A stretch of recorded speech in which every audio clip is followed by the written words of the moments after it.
말씀으로 큰 은혜 받는 저와 여러분 되시기를 주 예수님의 이름으로 축복합니다. 아멘. 에베소서의 주제는 그리스도 안에 풍성한 삶입니다. 그리스도인의 삶이 이것도 안 해야 되고 저것도 제약이 많고 풍성한 삶을 과연 살 수 있을까? 답은 가능하답니다. 주 안에 있는 자에게는 딴 근심이 있을 수 없습니다. 예수 안에 있는 자에게는 평안이 넘칩니다. 풍성한 삶입니다. 그러니까 여러분 신앙생활 잘 하시면 풍성한 삶을 누리면서 살아가는 것입니다. 이 풍성한 삶을 위해서 오늘 본문에 보면 한 4가지 정도 선물이 주어집니다. 먼저는 뭡니까? 평안이라는 선물을 받습니다. 그러니까 이 4가지를 선물로 받아서 풍성한 삶을 살아가는 것이 바로 그리스도인이라는 것입니다. 평안을 선물로 받습니다. 세상은 평화를 원하지만 진정한 평화를 얻지 못합니다. 찾지 못합니다. 왜냐하면 세상에서는 평화가 올 수가 없습니다. 세상에 좋은 것이 많지 않습니까? 돈을 많이 벌고 지위가 있고 자녀들 공부 잘하면 우리가 평안인 줄 아는데 그건 평안이 아니고 좀 편해지는 것입니다. 평안은 환경과 상관없이 환경을 초월해서 하늘에서 내려오는 선물입니다. 이 땅에서는 평화가 오지 않습니다. 평안을 너에게 주노라. 곧 나의 평안을 너에게 주노라. 부활하시고 나서 주님이 제자들에게 찾아오셔서 첫 번째 하셨던 말씀이 너에게 평안이 있을지어다. 샬롬, 샬롬. 이 샬롬을 받아라 말씀했습니다. 이 평안, 저와 여러분의 이 평안이 충만하기를 예수님 이름으로 축복합니다. 평안. 또 다른 선물은 믿음입니다. 믿음은 모든 사람의 것이 아니라고 성경 말씀합니다. 선택받은 자에게 주시는 선물이 믿음입니다. 제일 안타까운 사람은 교회를 다니는데 설교를 듣는데 안 믿어지는 것. 예수님의 십자가와 부활이라는 이 복음을 들을 때 믿어지는 사람은 복받은 사람입니다. 믿어야 구원받는데 안 믿어지면 얼마나 답답하겠습니까? 목사님 잘 안 믿어집니다. 그런데 어느 날 복음이 깨달아지고 믿음이 들어오면서부터 신앙생활이 즐거워지는 거예요. 믿음은 하나님 주시는 선물입니다. 너희가 그 은혜에 인하여 그 은혜로 인하여 믿음으로 말미암아 구원을 받았나니 구원을 얻었나니 이것은 하나님의 선물이라. 누구든지 자랑치 못하도록 하나님 주시는 선물이 바로 구원인데 이 구원은 믿음을 통하여서 주어지는 선물입니다. 그러니까 구원도 선물이고 구원받을 믿어야 되니까 믿음도 모든 사람의 것이 아니다. 선물입니다. 이 믿음이 있으면 우리는 세상을 이깁니다. 세상을 이기는 이김은 이것이니 너희의 믿음이니라. 그러니까 성도는 믿음으로 살아야 합니다. 믿음으로 살아가며 세상을 정복하는 것입니다. 세상을 이기는 것입니다. 그런데 이 믿음 하나님이 주시는 선물 이게 참 잘 안 믿어지는 이 세상 속에 믿음으로 살면 승리하니까 믿음이 귀한 것입니다. 그래서 금보다 귀한 믿음이라고 하는 것입니다. 믿음. 평안과 믿음을 겸한 세 번째 선물이 사랑입니다. 사랑. 이 사랑은 십자가의 사랑입니다. 하나님의 아들이 우리를 사랑하시는데 목숨 바치신 사랑. 그 사랑이 있기 때문에 우리에게는 모든 것이 은혜로 주어지게 되는 것입니다. 하나님 말씀합니다. 내가 아들을 아끼지 않았는데 너희들이 무엇을 아끼겠는가? 그래서 하나님이 사랑 우리에게 쏟아부어 주십니다. 날마다 순간순간마다 하나님 우리에게 사랑을 부어 주십니다.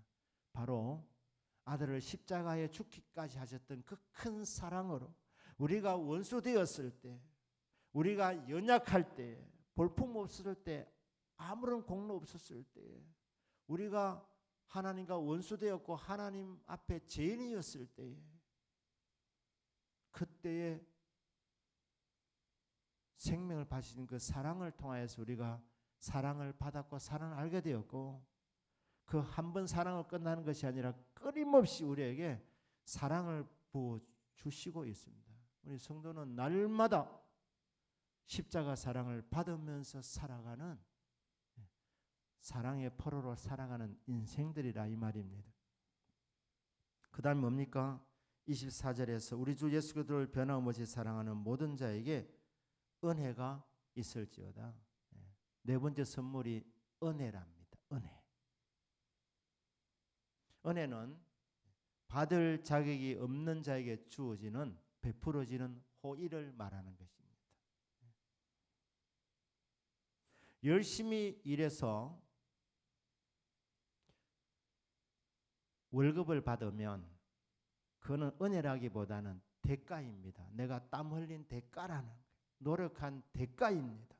그런데 은혜라는 것은 내가 노력한 것 이상으로 받게 될 때, 혹은 받을 자격이 없는데 주어지는 것, 우리가 죄인인데 구원받았다, 천국 시민이 되었다, 이거는 우리 실력으로 얻어낸 것이 아닙니다. 이거는 하나님이 그냥 우리에게 호의를 베풀어 주신 겁니다. 대신 십자가에서 주님이 죽어주심으로 우리를 구원해 주셨기 때문에 우리의 공로가 아니라 오직 예수님의 십자가 공로이기 때문에 이거는 은혜라고 말하는 것입니다. 저와 여러분의 남은 생애는 은혜의 삶이 되기를 축복합니다. 때로 우리는 노력도 해야 됩니다. 노력하는 것도, 남들보다 더 땀을 흘리게 한 것도, 이것도 하나님의 은혜입니다. 하나님이 일하게 해주셨고 노력하게 해주셨는데, 근본적으로 이 모든 것이 다 하나님의 은혜라. 은혜로 주어지는 선물을 받아 살아가는 인생, 이게 행복한 인생인 겁니다. 여러분, 교회는 은혜가 넘쳐야 됩니다. 모든 것이 은혜로 덮여지고 용서가 되어지고 사랑이 되어지고 화해가 일어나게 되고, 이게 우리 실력으로 됩니까? 다 우리 인간은 다 감정을 갖고 있는 존재들인데, 십자가 은혜를 받고 십자가 사랑을 받고 받으면서 우리는 형제도 용서할 수 있게 되고 자매의 허물과 실수도 용서할 수 있게 되는 겁니다. 그래서 은혜가 넘치는 교회로 함께 만들어가게 되는 겁니다. 교회 공동체도 그렇고 우리 개인의 삶 가운데서 은혜가 넘치는 삶 되기를 축복합니다. 자, 이런 네 가지 선물이 어디서 옵니까? 출처가 어디입니까? 23절 앞부절에 있습니다. 아버지 하나님과 주 예수 그리스도께로부터. 이 출처는 성부 하나님에게서 온다는 것입니다. 사랑의 하나님께서 우리에게 풍성한 삶을 누리도록 우리 주시는 선물이 평강이고 믿음이고 은혜라는 것입니다. 사랑을 쏟아부으신다는 겁니다. 아울러서 주 예수 그리스도께로부터, 성부 하나님과 주 예수 그리스도로부터 주어지는 이 네 가지 선물을 우리는 받고 풍성한 삶을 살아가면 되는 것입니다. 그런데 오늘 설교 제목이 24절에 나와 있습니다. 그렇죠? 네, 그게 뭐냐? 우리 주 예수 그리스도를 변함없이 사랑하는 모든 자에게 은혜가 있을지어다. 누구에게 은혜가 주어집니까? 은혜는 그냥 공짜로 주어지는 것인데, 선물인데, 이 은혜를 누가 받느냐? 주님을 변함없이 사랑하는 자에게 이 은혜가 주어진답니다. 우리가 알고 있듯이 은혜 수단은 크게 세 가지입니다. 하나는 성찬, 성례식. 세례와 성찬을 저희들이 잘 준비하면 은혜 받습니다. 이번 가을에도 저희 교회에서 이제 세례식과 성찬식이 있는데 믿음으로 잘 준비하면 그 시간에 은혜를 받습니다. 그리고 두 가지가 되어 있는데 그 하나는 말씀이고 하나는 기도입니다. 이 세 가지가 은혜를 받는 수단들입니다. 제가 쭉 지나오면서 결코 잊지 못하는 설교들이 몇 설교가 있는데 그 중에 하나가 제가 대학교 4학년 때 제가 본교에서가 아니라 여름 방학 때 교회 이제 믿음의 친구들하고 성경 일독하러 이제 산으로 올라갔습니다. 그때 그 저희들이 한 주간 동안 성경만 읽자, 성경만 읽자 그렇게 얘기를 해서 같이 가겠다 했던 사람이 한 45명 정도 됐습니다. 그래서 좋다 가서 여러 사람이 같이 성경을 좋겠다 이렇게 한 거예요. 여러분 그 탈북한 사람들 사회 가시는 분들이 여러분 이 공산주의 사상 이거 빼내는 거 쉽지 않습니다. 여러분 빨갱이 사상이 한번 들어가면 이 빨갱이 사상 빠져나가는 게 정말 어렵습니다. 그런데 어떻게 이 빨갱이 사상을 빼내느냐? 사회 가신 분들이 하루 종일 밥 먹는 거하고 기도하는 시간 빼고 성경을 읽히네. 성경을 끊임없이 몇 달 동안 성경을 읽다가 하나님 만나고 은혜 받고 공산주의 사상이 빠져나가는 거예요. 이 성경 읽는 것이 굉장히 중요한 것입니다. 은혜의 수단입니다. 그래서 45명이 이제 신청을 해서 저희들이 이제 월요일 날 그러니까 1900 그러니까 81년 8월 달입니다. 8월 달에 이제 경남 무척산 기도원에 가기로 했어요. 저희들이 뭐 그 전에 자주에 하여튼 거기 가서 저희들이 성경을 읽기로 했는데 저희들이 다 성경 일독하리라는 그런 이제 믿음을 가졌어요. 마음이 뜨거웠습니다. 그런데 막상 출발한 날 보니까 45명이 아니라 모인 사람 6명밖에 안 온 거예요. 6명밖에. 그리고 밖에는 비가 막 계속 오는 게 비가 계속 와서 그래서 45명이 가기로 했으니까 기다려보자 이렇게 또 비가 오니까 비가 그치를 기다린 거예요. 점심 먹고 오전 일찍 출발해야 되는데 점심 먹으면서 하는 말이 성경 일독은 텄다 이렇게 얘기하는 거예요. 너무 늦게 출발하니까. 그래서 이제 저희들이 오후에 이제 출발하는데 저희 교회에서 동대구까지 가는 그 이제 제가 버스를 타면서 출발하면서 이제 우리 성경 일독 못 하겠다 이런 말들이 있으니까 제가 그때 버스 안에서 딱 기도했어요. 주님, 제가 성경 일독할 수 있겠거든 징조를 주십시오. 그러니까 동대구까지 가는 이 짧은 시간에 비를 그쳐주시면 성경 일독할 수 있겠다는 징조로 제가 알겠습니다. 예수님으로 기도합니다. 기도하고 눈을 딱 떴는데 좀 가다가 비가 그치더라고요. 그래서 성경 일독할 수 있겠구나 그렇게 이제 생각했습니다. 그래서 그때 저희들이 이제 기차를 타고 삼낭진에 이제 내려가지고 그 기도원을 찾아가는데 산밑 이제 내려서 가는데 그 비가 또 거기 오더라고요. 이제 그 산으로 올라가는데 무척산이라는 이유를 그때 알았어요. 무척 높은 산이라서 무척산인 거예요. 이제 올라가면서 제가 기도원을 생각해서 기도원이 징조 두 번 구했지 않습니까? 주님, 제가 이 비가 오는데 죄송합니다. 한 번 더 징조로 가겠습니다. 비를 한 번 더 그쳐주시면 기도원 도착할 때까지 비를 그쳐주시면 성경 일독하라는 징조로 제가 받겠습니다. 이렇게 한 거예요. 비가 그쳤습니다. 비가 그쳤어요. 그래서 이제 어둑어둑해져서 이제 기도원 들어갔는데 집회가 있더라고요. 무수산 기도원에서 집회하는데 강구하시는데 원장님이 여자분이었어요. 그런데 말하는 게 보니까 만만치 않으시더라고요. 그런데 여기 와서 집회회에 딴짓하면은 안 된다는 거예요. 그때 이 무척산 기도원은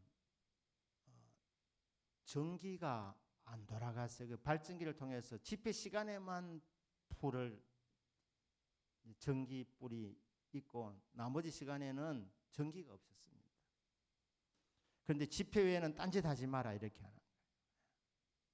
그래도 저희들은 성경 일독하러 갔기 때문에 그래서 이제 성경을 읽었어요. 전기가 이제 꺼지면 촛불을 켜서 이제 성경을 이제 읽었는데, 하여튼 새벽 예배 시간에도 안 가고 성경을 집에 방에서 읽는데 원장님이 문 탁 열고 뭐 화를 막 내시더라고. 그런데 저희들이 하도 성경을 읽으니까 그냥 봐주셨었어요. 근데 토요일 날 새벽 3시에 제가 성경 일독을 했습니다. 일독을 하고 6명 같이 갔는데 한 사람이 두 사람이 구약을 일독하고 신구약 일독은 제가 하고 두 사람은 구약을 일독하고 나머지 세 사람은 시편 정도에서 성경을 읽었는데 3시에 이제 성경을 요한계시록 22장 21절 딱 읽고 딱 끝났는데 하여튼 세상이 주지 못하는 기쁨이 이렇게 오더라고요. 세상이 주지 못하는 기쁨이 이렇게 와서 너무 감사하다. 그래서 이제 그 마지막 집회 새벽 예배 이제 참석하려고 기다렸다가 이 감상금을 적었어요. 성경 일독 감사합니다. 이렇게 무명으로 헌금을 했는데 그때는 말입니다. 특히 기도원 같은 집회 중에는 이 감상금 한 사람은 이름을 다 읽습니다. 기도 제목까지 축축 읽었어요. 그런데 그때 그 강사님이 미국에서 오신 목사님이셨는데 새벽에 오늘 설교하고 이제 미국으로 가신다 이렇게 하더라고요. 그런데 그때 뭐 성전이 가득 차 있었는데 은혜를 엄청 받으셨더라고요. 성도님들이. 그런데 그때 본문이 에베소서 6장 24절이었어요. 24절. 여러분들이 이번 한 주간 동안 하나님이 큰 은혜를 주셨습니다.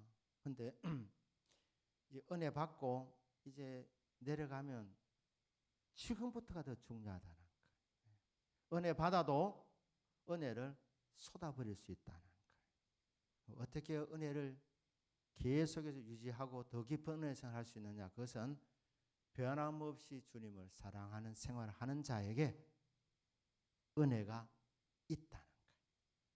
은혜가 유지된다는 거예요. 더 깊은 은혜를 받는다는 겁니다. 아멘이십니까? 그래서 그때 제가 탁 꽂혔어요. 변함없이 주님을 사랑해야 돼요. 변함없이. 성경 일독한 거 이거 여기서 끝나면 안 된다. 여기 있어요. 산에 내려가서도 계속 성경 읽어야지 된다. 이 은혜의 수단이니까. 시간이 없으면 시간을 내서라도 성경 읽는 시간 앞으로도 계속 내가 일정한 시간 성경 읽어야 되겠구나. 그러면서 설교 중에 성경 일독한 사람 나오라 이러다. 그 제가 제일 뒤에 있다가 앞으로 나간 거 아닙니까? 앞으로 이제 나가니까 이제 청년인 줄 몰랐습니다. 처음에 강사 목사님이 무명으로 했기 때문에. 그렇지만은 이 청년 축복하자고 하면서 성경 일독하는 이런 청년이 어디 있느냐고. 일주일 와서 성경 읽어서 일독한 청년. 통성기도 집회 중에 저를 위해서 축복 통성기도를 한 겁니다. 그리고 하는 말이 여러분 산에 내려가서 성경 읽으셔야 된다. 변함없이 주님 사랑하는 그 생활이 뭐냐? 성경 읽는 생활이다. 나의 계명을 가지고 지키는 자라야 나를 사랑하는 자니 나를 사랑하는 자는 내 아버지께 사랑을 받을 것이요 나도 그를 사랑하여 그에게 나를 나타내리라. 그러니까 주님 사랑을 받는 비결은 하나님의 사랑을 받는 비결은 바로 계명을 사랑해서 계명을 지키는 사람. 계명의 말씀을 지키는 사람. 예수님 그 당시 말씀하실 때 그때는 신약 성경은 없었습니다. 그 구약의 말씀을 그때는 계명의 말씀이라 하는 거예요. 그러니까 구약 성경을 사랑하는 자가 나의 말씀을 계명을 지키는 사람.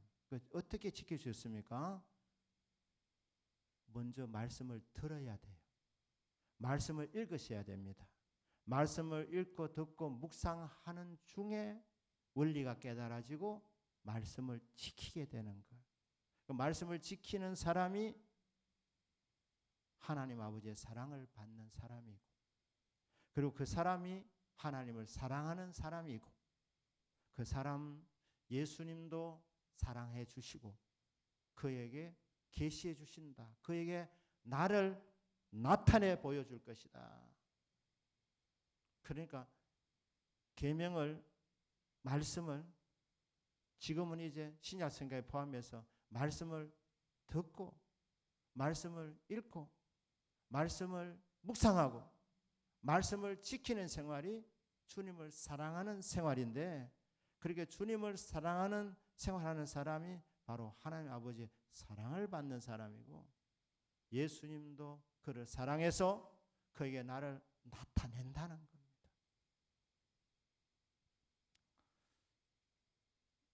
그 다음에 갔더니 이 묻상기도원의 제2회 이제 통독팀, 그때 이제 숫자가 엄청 많아졌어요. 성경 일독했다는 이게 소문이 나가지고 수십 명이 올라갔는데 가니까 전기가 들어있더라고. 전기가 들어와 있더라고요. 그 기도원장이 너무너무 감사했다면서 저희들이 성경 읽는 것을 보면서 기도 제목을 주셔서, 하나님이여, 젊은 사람들이 성경을 읽으러 산에 올라오는데 불이 없어서 떼겠습니까? 전기를 주십시오. 기도했더니 성도들이 다 헌금을 많이 하고 중간에 절간의 사람들도 감동을 받아가지고 500만 원을 찬조했다는 것 아닙니까? 그래서 전기가 들어와 있는 거예요. 그래서 성경 마음껏 읽어라. 이렇게. 그래서 해마다 청년들이 그 묵상기도로 성경을 읽으러 올라갔었습니다. 지금도 아마 계속 되고 있지 싶습니다. 어쨌든 간에, 자, 여러분, 말씀을 사랑하는 사람이 하나님을 사랑하는 사람이고, 하나님으로부터 사랑을 받는 사람이고, 예수님의 사랑을 받는 사람입니다. 그리고 그 사람들에게 주어지는 선물이 은혜라는 거예요. 평강이라는 거예요. 믿음이라는 거예요. 믿음은 들음에서 나며 들음은 예수 그리스도의 말씀으로 말미암느니라. 선물이지만 누구에게 선물이 오는가? 말씀을 듣고 믿는 사람들에게, 주님을 사랑하는 사람들에게 주님의 사랑을 받고 그 사랑에 너무너무 감사해서 주님을 사랑하는 자들에게 주님이 이런 은혜를 베풀어 주신다는 겁니다. 그런데 저는 이 금요 기도회 때 성경 읽는 것과 못지않게 저는 기도를 말씀드리고 싶습니다. 요즘 시대에 한국의 가장 취약점이 뭡니까? 설교 말씀은 여러분 입맛대로 들으실 수 있으십니다. 여러분 관심만 가지신다면.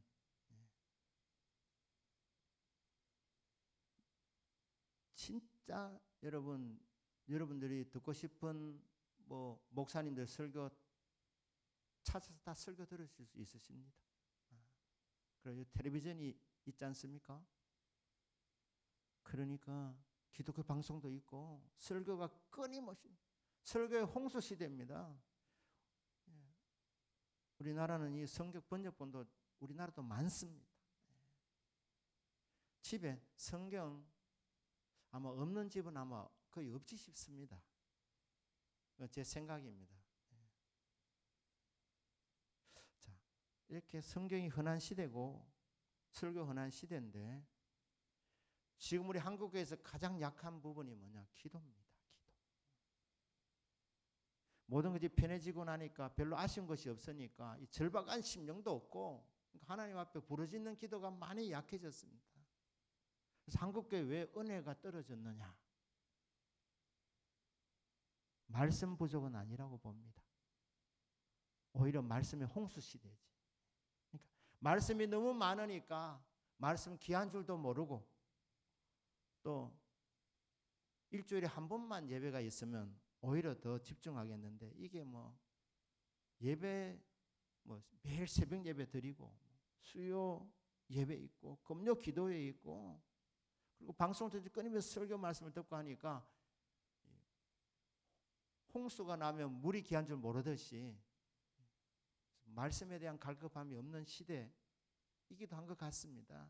그런데 진짜 한국교회 은혜가 떨어졌다면 그는 기도의 부족이라고 봅니다.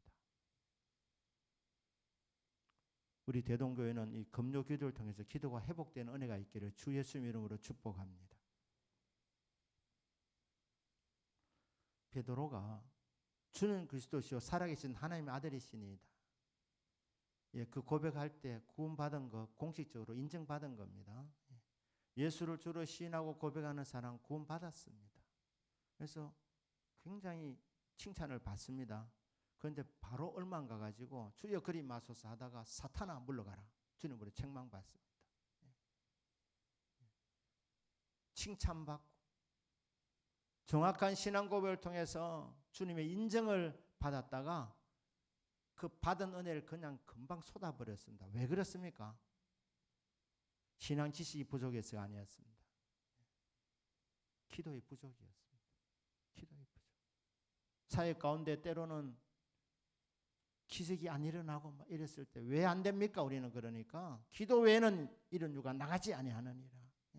제자들 3년 동안 예수님 통하여 말씀 주옥 같은 말씀을 들었고 제자 훈련 받았고 말씀 지식을 많이 쌓았습니다만은 기도는 약했습니다.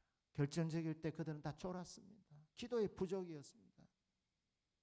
그러다가 오순절날 성령을 받고 그들이 달라졌습니다. 우리 금요기도회가 오순절 마가 다락방이 되는 은혜가 있기를 여러분 사모하시고 계속해서 믿음으로 함께 선포하는 은혜가 있기를 주님 이름으로 축복합니다. 금요일 모여서 함께 기도할 때 성령의 불이 떨어지고 성령의 불이 임하고 은혜와 은사들이 나타나는 금요 기도회가 되어야 됩니다. 그런데 오순절 성령을 체험하고 나서 베드로가 진짜 잘한 것은 뭐냐면 그 은혜를 계속해서 유지시켰다는 거예요. 어떻게 가능했습니까? 오후 3시 기도였습니다. 오후 3시 기도. 오후 3시가 되면 기도하러 갔습니다. 기도하러 갔다. 그게 사도행전 3장입니다. 사도행전 10장에는 보니까 이 초대교회에 이 경건 운동이 퍼져나가지고 이방인 고넬료도 말이에요. 오후 3시만 되면 기도했습니다. 그러다가 환상을 보지 않습니까? 거기 보면 베드로가 오후 3시만 기도한 것이 아니라 사도행전 10장에 보면 제6시 정오입니다. 정오 기도도 했어요. 이 베드로가. 정오에 기도하다가 환상을 봅니다. 환상을 보고 이방 선교의 문이 거기서부터 이제 열리게 되어지는데 그러니까 이 받은 은혜를 은혜 받는 것도 귀하지만 이 은혜를 관리하셔야 되는데 어떻게 유지하느냐 어떻게 관리하느냐 기도 생활을 통하여 그러니까 기도는 은혜 받는 수단이고 받은 은혜를 유지하는 수단입니다. 그리고 더 큰 은혜 더 큰 능력 더 큰 은사 더 깊은 곳으로 들어가는 그 비결이 기도입니다. 그러니까 초대교회 어떻게 그런 능력이 많이 나타났는가? 많이 배우지도 못한 사람들입니다. 대부분이 다 어부들이었습니다. 어떻게 세상을 들었다 놨다 했습니까? 오순절 성령을 받고 그들이 계속해서 기도하는 중에 은사가 더 깊어지고 은사가 더 강하여지고 그리고 받은 은혜를 따라서 나가서 사역했더니 놀라운 일이 일어나게 되었던 것입니다. 은혜가 나타나게 되었던 것입니다. 오세시 기도, 정오 기도. 여러분, 이 모이는 이 시간이 정말 귀하고 복된 시간임을 믿으시기를 주님 이름으로 축복합니다. 주여 모일 때마다 성령님 역사하여 주십시오. 은혜 받게 하여 주십시오. 은사 받게 하여 주십시오. 능력 받게 하여 주십시오. 그리고 개인적인 저의 삶 속에 이 은혜를 유지할 수 있는 기도의 시간이 있게 하여 주십시오. 하루에 1시간은 꼭 목표로 하시길 바랍니다. 기도 시간. 거기다가 성경 읽는 시간. 진짜 바쁘시면 두 가지 합쳐가지고 1시간. 제가 좀 양보하는 거예요. 그래서 1시간은 성경 읽는 시간과 기도하는 시간 할 수만 있으시면 네, 하루에 1시간은 기도한다. 하루에 1시간 기도하고 거기에 성경 읽기. 네, 하루에 석 장, 하루에 5장, 하루에 10장, 아니면 정한 분량을 따라서 읽어나가는 거예요. 그리고 공예배 시간을 통해서 설교 말씀 듣고 나 주신 말씀으로 받고 그 말씀을 적용하면서 살아가고 이래 하면 은혜가 넘치게 됩니다. 네. 오늘 설교 제목인데 변함없이 은혜가 충만하게 임할 수 있도록 은혜의 수단 말씀과 기도 생활을 통하여 주님 사랑함을 통해서 이런 생활을 하게 될 때 그때 하나님이 우리에게 은혜 위에 은혜를 부어주십니다. 저와 여러분에게 이 은혜가 충만한 삶이 되기를 주 예수님의 이름으로 축복합니다.